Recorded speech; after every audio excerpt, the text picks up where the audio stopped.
Hello everyone, welcome to the study with Mayank. मैं हूं आपका मयंक। हम लोगों की यहां पर यूपीपीएससी पीसीएस परीक्षा के लिए प्रीवियस ईयर के पॉलिटी क्वेश्चन की सीरीज चल रही है। आज आपका इसी क्रम में टेस्ट नंबर 5 है। यहां पर हम लोग यूपीपीएससी प्रीलिम्स एग्जाम 2015 इसके री एग्जाम के प्रश्नों को देखेंगे। तो चलिए स्टार्ट करते हैं आज का वीडियो। देखते हैं हमें क्या क्या डिस्कस करना है। यहाँ पर पहला प्रश्न है, निम्नलिखित में से कौन सा सूचना का अधिकार अधिनियम 2005 से संबंधित है? लिली थॉमस बनाम भारत संघ, नंदिनी सुंदर बनाम छत्तीसगढ़ राज्य, नमित शर्मा बनाम भारत संघ या उपयुक्त में से कोई नहीं। देखिए, नमित शर्मा बनाम भारत संघ वाद जो है ये सूचना का अधिकार अधिनियम 2005 से संबंधित है। तो आपका सही आंसर है यहां पर सी वाला। दूसरा प्रश्न है, निम्न में से कौन भारतीय संविधान के अंतर्गत मौलिक कर्तव्यों में सम्मिलित नहीं है?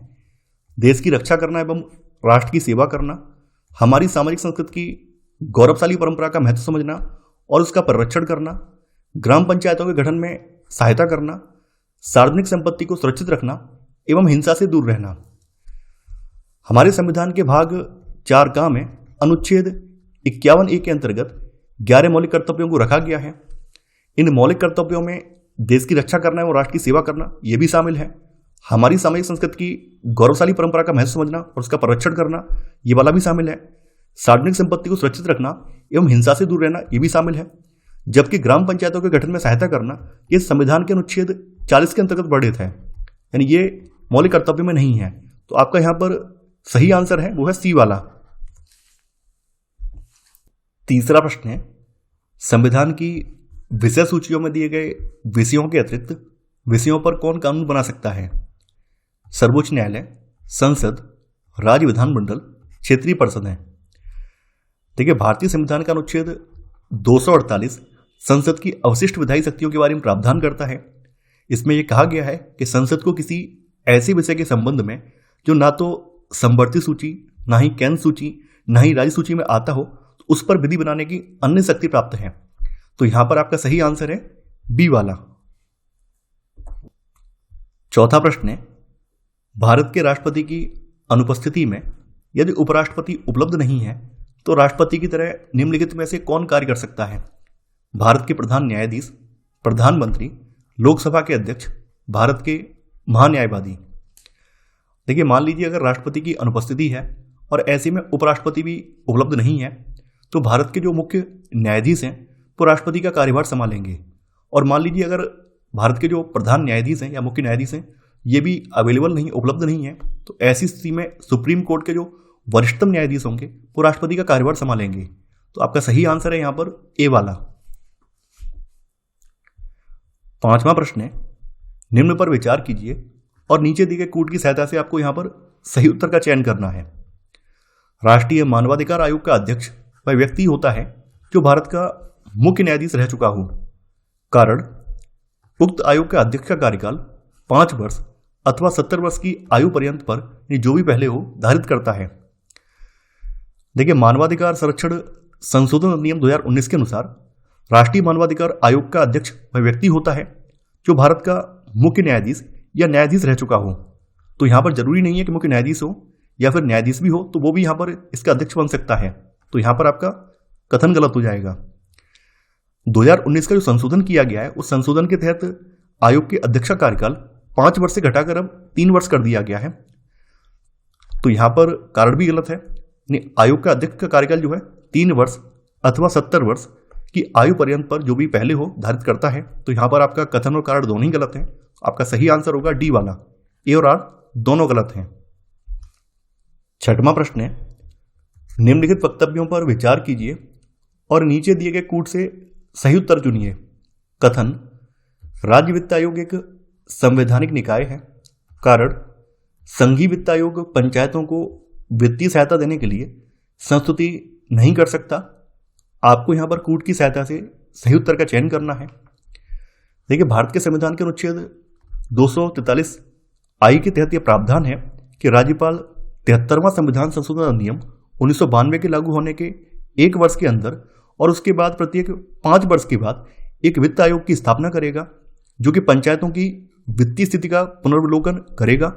तो यहां पर आपका कथन बिल्कुल सही है। अब देखिए यहाँ पर कारण को ढंग से पढ़िए। यहाँ पर संघीय वित्त आयोग का जिक्र आया है। संघीय मतलब केंद्र सरकार वाला वित्त आयोग। तो देखिए संविधान के अनुच्छेद 280(3)(b) या फिर 280(3)(ख) जो अनुच्छेद है, इसके तहत संघीय वित्त आयोग राज्य वित्त आयोग की सिफारिशों के आधार पर राज्यों की पंचायतों को संसाधनों की उपलब्धता के लिए राज्य की जो संचित निधि है इसमें वृद्धि के लिए आवश्यक उपाय करेगा। यानी कहने का मतलब यह है कि संघीय वित्त आयोग जो है पंचायतों को वित्तीय सहायता देने के लिए संस्तुति कर सकता है। तो यहां पर आपका कथन सही है लेकिन कारण गलत है। तो आंसर होगा आपका सी वाला, ए सही है किंतु आर गलत है। 7वां प्रश्न है, संविधान का निम्न अनुच्छेदों में से कौन एक उपबंधित करता है कि मत बराबर होने की दशा में लोकसभा के अध्यक्ष का मत निर्णायक होगा और वह उसका प्रयोग करेगा? अनुच्छेद 99, अनुच्छेद 103, अनुच्छेद 100, अनुच्छेद 102। देखिए भारतीय संविधान के अनुच्छेद 101 में यह प्रावधान है कि लोकसभा अध्यक्ष और राज्यसभा का जो सभापति है ये आगे से मत नहीं करेंगे। अगर मान लीजिए वोटिंग चल रही है लोकसभा में या राज्यसभा में, वोटिंग चल रही है और वोटिंग के दौरान किसी मुद्दे पर पक्ष और विपक्ष के मत जो है बराबर बैठ रहे हैं, यानी 50% पक्ष के मत भी हैं और 50% जो है विपक्ष के मत भी हैं, तो ऐसी स्थिति में लोकसभा का अध्यक्ष या राज्यसभा का सभापति अपना मत डाल सकता है, चाहे वो पक्ष की साइड में डाले या फिर विपक्ष की साइड में डाले, लेकिन पहले से नहीं डालेगा। तो यहां पर आपका सही आंसर होगा सी वाला। 8वां प्रश्न है, व्यक्तिगत स्वतंत्रता के लिए उच्च न्यायालय निम्नलिखित में से किस रिट को जारी कर सकता है? परमादेश, अधिकार परीक्षा, बंदी प्रत्यक्षीकरण, प्रतिषेध। देखिए भारतीय संविधान के अनुच्छेद 226 के अनुसार उच्च न्यायालय व्यक्तिगत स्वतंत्रता के लिए बंदी प्रत्यक्षीकरण रिट जारी कर सकता है। अब देखिए यहां पर एक उल्लेखनीय बात यह है कि सुप्रीम कोर्ट जो है संविधान के अनुच्छेद 32 का प्रयोग करके केवल मूल अधिकारों के हनन के लिए ये जो बंदी प्रत्यक्षीकरण रिट है जारी कर सकता है, जबकि हाई कोर्ट की स्थिति इस मामले में थोड़ी सी एबव है। हाई कोर्ट के पास इस मामले में ज्यादा अधिकार है। हाई कोर्ट न केवल मूल अधिकारों के हनन के लिए बल्कि उन व्यक्तियों के लिए भी इसे जारी कर सकता है जो अवैध या मनमाने ढंग से किसी व्यक्ति को निरुद्ध करते हैं। तो यहां पर आपका सही आंसर है सी वाला। 9वां प्रश्न है, निम्नलिखित वक्तव्यों पर विचार कीजिए और आपको यहां पर कूट की सहायता से सही उत्तर का चयन करना है। भारत में लिखित संविधान है, शक्तिशाली क्षेत्रीय दलों का विकास क्षेत्रीय आकांक्षाओं का संकेतक है। देखिए यहां पर कथन बिल्कुल सही है कि भारत का संविधान लिखित संविधान है और यहां पर जो कारण है, कारण अपने हिसाब से अपनी स्थिति में सही है कि शक्तिशाली क्षेत्रीय दलों का विकास जो है ये क्षेत्रीय आकांक्षाओं का संकेतक है। यानी क्षेत्रीय दलों का उदय तभी होता है जब क्षेत्रीय आकांक्षाएं बहुत ज्यादा प्रबल हों। तो यहां पर कथन अपनी जगह सही है और कारण अपनी जगह सही है। तो यहां पर ए और आर दोनों सही हैं, लेकिन आर जो है ए की सही व्याख्या या सही स्पष्टीकरण नहीं है। तो आंसर होगा आपका बी वाला। 10वां प्रश्न है, अनुच्छेद 108 के अंतर्गत लोकसभा और राज्यसभा की संयुक्त बैठक आहूत की जाती है? राष्ट्रपति द्वारा, लोकसभा स्पीकर द्वारा, प्रधानमंत्री द्वारा, राज्यसभा के अध्यक्ष द्वारा। देखिए संविधान के अनुच्छेद 108 के अंतर्गत लोकसभा और राज्यसभा की जो ज्वाइंट सेशन है यह राष्ट्रपति के द्वारा आहूत किया जाता है, जबकि इसकी अध्यक्षता जो है लोकसभा के स्पीकर द्वारा की जाती है। 11वां प्रश्न है, संविधान के अंतर्गत निम्नलिखित में से कौन सा मौलिक अधिकार केवल भारतीय नागरिकों को प्राप्त है, भारत में रहने वाले विदेशियों को नहीं? विधि के समक्ष समानता, विचार तथा अभिव्यक्ति की स्वतंत्रता, जीवन तथा व्यक्तिगत स्वतंत्रता का रक्षण, धर्माचरण की स्वतंत्रता। देखिए भारतीय संविधान का अनुच्छेद 19(1)(a) तो ये जो है ये प्रत्येक भारतीय नागरिक को वाक और अभिव्यक्ति स्वतंत्रता की गारंटी देता है। यह अधिकार केवल भारतीय नागरिकों को दिया गया है, भारत में रहने वाले विदेशियों को यह अधिकार उपलब्ध नहीं है, जबकि बाद बाकी जो अधिकार हैं ये भारतीयों के साथ साथ विदेशियों को भी उपलब्ध हैं। तो आपका सही आंसर है यहां पर बी वाला। 12वां प्रश्न है, निम्नलिखित वक्तव्यों पर विचार कीजिए और आपको यहां पर कूट की सहायता से सही उत्तर का चयन करना है। राज्य निर्वाचन आयोग एक संवैधानिक प्राधिकरण है। कारण, ग्रामीण स्थानीय निकायों के निर्वाचन पर भारत के निर्वाचन आयोग का निरीक्षण रहता है। देखिए यहां पर कथन बिल्कुल सही है कि राज्य निर्वाचन आयोग एक संवैधानिक प्राधिकरण है जिसकी स्थापना 73वें और 74वें संविधान संशोधन नियम 1992 के तहत की गई थी। तो यहां पर आपका कथन बिल्कुल सही है अब देखिए कारण यहां पर गलत है। ग्रामीण स्थानीय निकायों के निर्वाचन पर भारत के निर्वाचन आयोग नहीं बल्कि राज्य निर्वाचन आयोग का निरीक्षण रहता है। तो यहां पर आपका कारण गलत है, कथन सही है। तो आपका सही आंसर है डी वाला, ए सही है किंतु आर गलत है। 13वां प्रश्न है, भारत के राष्ट्रपति को महाभियोग द्वारा हटाने की प्रक्रिया निम्नलिखित में से किस अनुच्छेद में वर्णित है? अनुच्छेद 53, अनुच्छेद 61, अनुच्छेद 74, अनुच्छेद 13। देखिए भारत के राष्ट्रपति को महाभियोग द्वारा हटाने की प्रक्रिया का उल्लेख भारतीय संविधान के अनुच्छेद 61 में वर्णित है। तो यहां पर आपका सही आंसर है बी वाला। 14वां प्रश्न है, निम्न में से कौन एक भारत के संविधान का संघीय लक्षण नहीं है? केंद्र तथा राज्यों के बीच शक्ति का बंटवारा, पूर्ण रूप से लिखित संविधान, एकहरी नागरिकता, स्वतंत्र न्यायपालिका। देखिए यहां पर पूछा गया संघीय लक्षण नहीं है, कौन सा यहां पर संघात्मक लक्षण नहीं है? तो केंद्र और राज्यों के बीच शक्ति का बंटवारा ये भारत के संविधान का एक संघीय लक्षण है। पूर्ण रूप से लिखित संविधान का होना यह भी एक संघीय लक्षण है। स्वतंत्र न्यायपालिका का होना यह भी एक संघीय लक्षण है, जबकि एकहरी नागरिकता होना यह संघीय लक्षण नहीं है। यानी भारतीय संविधान जो है इसमें एकात्मक और संघात्मक दोनों विशेषताएं मौजूद हैं।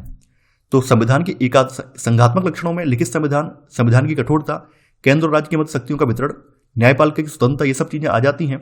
जबकि एकात्मक लक्षणों के अंतर्गत एकल नागरिकता, राज्यपालों की राष्ट्रपति के द्वारा नियुक्ति, आपातकाल की घोषणा, ये सभी एकात्मक लक्षणों में आ जाते हैं। तो एकहरी नागरिकता जो है भारतीय संविधान का संघीय नहीं बल्कि एकात्मक लक्षण है। तो आपका सही आंसर है यहां पर सी वाला।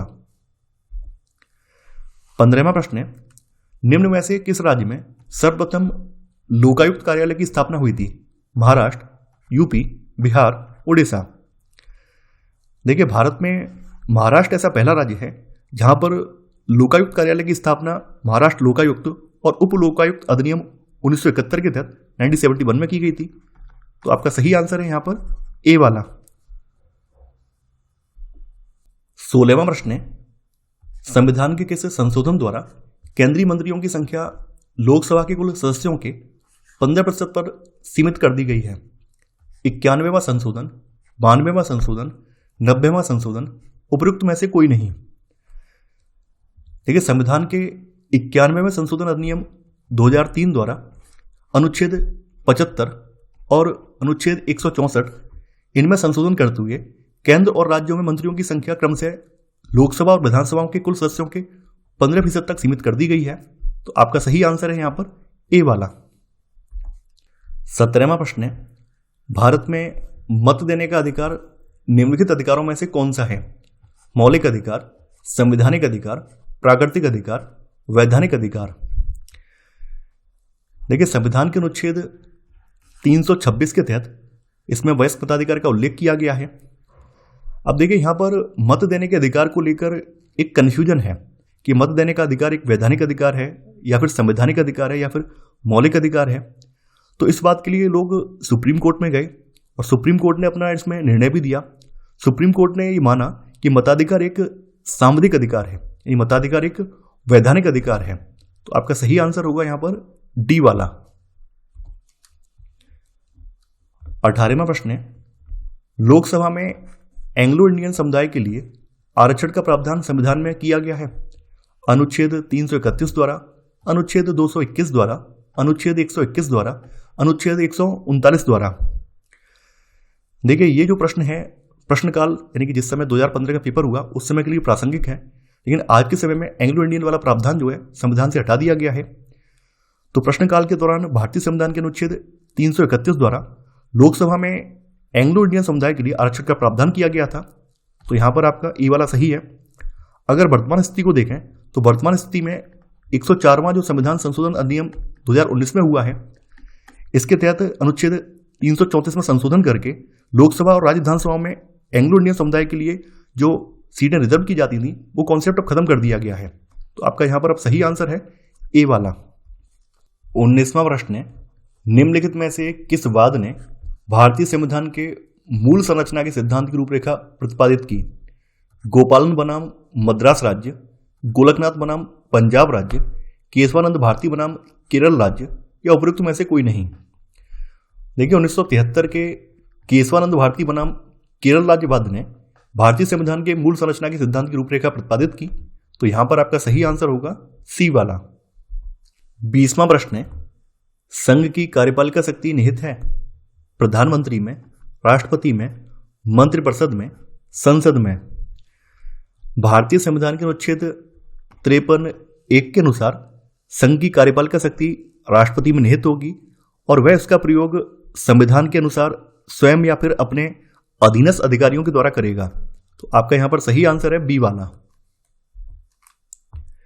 21वां प्रश्न है, संसद में शून्यकाल का समय है सुबह 9 बजे से लेकर 10 बजे तक, सुबह 10 बजे से लेकर 11 बजे तक, सुबह 11 बजे से लेकर दोपहर 12 बजे तक, दोपहर 12 बजे से लेकर अपराह्न 1 बजे तक।